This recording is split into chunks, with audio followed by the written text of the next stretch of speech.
Aholining ommaviy sport turlari bilan shug'ullanishi uchun munosib sharoitlar yaratilmoqda. Shaharda sportning boks turi bo'yicha nufuzli musobaqalarda ishtirok etgan yoshlar ko'plab topiladi. Ularning izdoshlari yetishib chiqyapti. Bekobod shahar sport maktabining tennis korti hududida yengil konstruksiyadan sport zali qurildi. Ahamiyatlisi, mazkur inshootni qurish uchun maktab jamoasi, yoshlarning ota-onalari tashabbusli byudjetning 2 o'yinida qatnashdi. Dastlabki o'yinda g'olib bo'lib, 1 milliard 350 million so'm mablag' hisobidan yengil konstruksiyali bino qurilgan bo'lsa, keyingi bosqichda yana 350 million so'm qo'lga kiritildi. Boks zali to'liq jihozlandi.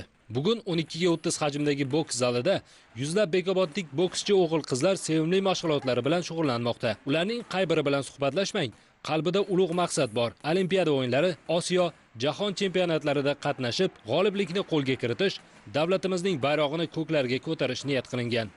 Tinchlik mahallada yashayman.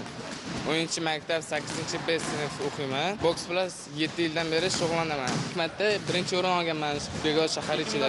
2024-yilda Usmonov o'rtasida boks sport bilan O'zbekiston chempionati o'tgan Xorazm viloyatida. Men yerda qatnashdim va faxrli 2-o'rin olganman. Niyatim bor, Bahodir Jalolov maktabiga kirishga, olimpiada o'yinlariga qatnashib chempion bo'lmoqchiman. Sport maktabida 2000 dan ziyod sportchilar sport bilan shug'ullanadi.